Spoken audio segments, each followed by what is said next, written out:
Era una decisión firme, pero Laura me llamó al cabo de algunas semanas. Me hizo una llamada perdida. Laura tenía una duda moral. Era cierto que había vuelto a salir con su novio, el camello, pero había conocido a un socorrista guapísimo en la playa en la que se encontraba de vacaciones con su madre y quería saber si podía dejarse llevar, que a eso yo le dije que por supuesto. Aunque la conversación derivó por donde Laura no lo esperaba. Por Gracia, la camello. Cuando arribé a la ciudad origen, después de 41 días en la ruta, decidí invitar a comer a mi hora en la taberna del enano. En un momento dado, fui al baño y conocí a Gracia. Gracia se sobresaltó cuando abrí la puerta, pero me quedé en la inopia de por qué sucedía eso. Y comenzamos a hablar, y yo, como Gracia era tan abierta y estaba celebrando sus vacaciones, enseguida le pregunté si sabía dónde podía comprar hachís y Gracia me dijo que estaba de suerte, que ella trabajaba, pero que para ganarse un dinero extra lo vendía. A mí entonces, que tanto había buscado quien me suministrara la sustancia, me siguió pareciendo que el poder que me había acompañado todo el camino seguía conmigo y me estaba premiando, y me fui con el teléfono de Gracia, que me explicó que tenía una hija que tenía problemas en la escuela, porque se burlaban de ella porque su hija era demasiado inocente y creía en cosas que los demás niños ya no creían. Hasta ahí bien, ¿no? Pero la niña tampoco sabía leer ni contar. Como yo tenía algo de marihuana en casa y me había acostumbrado a mis pausas, tardé más de 15 días en ponerme en contacto con Gracia.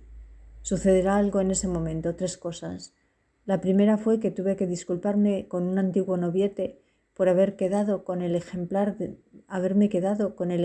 del Silmarillion que él me había prestado hacía más de 20 años.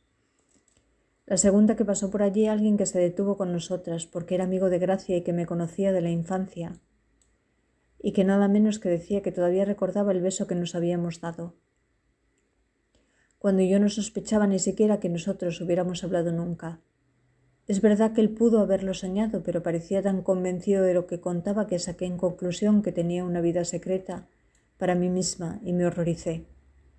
La tercera fue la hija de la camello, que dibujó en la libreta que le tendí un castillo sin puertas ni ventanas, y dentro del castillo un círculo en el que se encontraban una princesa y un hermanito a los que nadie podía ver porque estaban dentro del círculo y del castillo.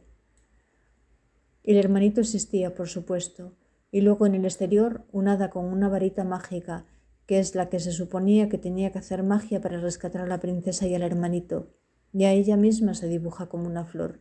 Y esto Laura, que se ha puesto a la defensiva, no lo quiere entender, porque dice que conoce a madres que fuman hachís y que lo tienen todo bajo control y que no ve que eso pueda suponer un problema. Algún día más hablamos después de eso. Laura me llamaba, pero a través del teléfono de su novio el camello. Incluso yo hablé con él y traté de explicarle lo importante que era Laura para mí. Con el señor Palmer también tuve un contacto por teléfono en esos meses previos a mi camino del norte, en el año 2010, mientras él freía algo en la sartén. Se trataba de viajar, era lo que yo le proponía, porque lo que no me atraía era la idea de acostarme con él en su piso de soltero, y a él le interesó. 2 o 3 días andando juntos, quedamos en que la ciudad podía ser Bilbao, y a mí me gustó la irónica opinión que él tenía de algunos artistas y de algunas exposiciones de arte. Mis sensaciones con el señor Palmer mejoraron, pero partí sola hacia Irún y entonces no le dije nada. Curiosamente conocí a Joan Iturrarte, un artista marginal en Zarauz, y por mediación suya a un filósofo español que tuvo unas palabras de agradecimiento para conmigo en el prólogo de uno de sus libros por unas lecturas de su obra fenomenológica que le hice. Eso le contaba al padre de Laura cuando me lo tropecé por la calle al año siguiente y me invitó a subir a su casa con el fin de regresarme el contenido de aquella bolsa de psicomaga. Me llevó al trastero y fue así como recuperé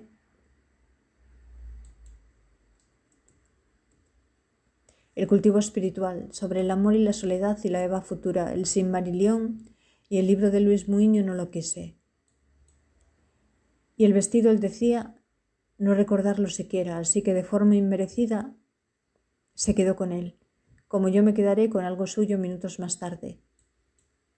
Cuando me dejó sola en el salón de su casa para ir a servirme un vino, vi una matrioska en la estantería de los libros y ésta tenía una espiral dibujada en la cabeza como aquella que imaginé.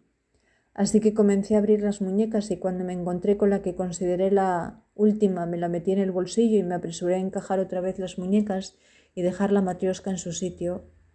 Él llegó con el vino y no sospechó nada. Estuvimos hablando de No, el genio de la genética, como lo llamaba él, y de la inmortalidad. El señor Palmer también recibió una llamada de su novia, y cuando me acompañó al ascensor y me miró de aquella manera en la que él solía mirarme como un seductor, yo nos encontré a los dos vacíos. La atracción fatal que habíamos experimentado el uno por el otro se había esfumado. Escrito en Los arrecifes paradójicos, un 17 de enero de 2022. Son ahora las 20:14 del 23 de enero de 2022.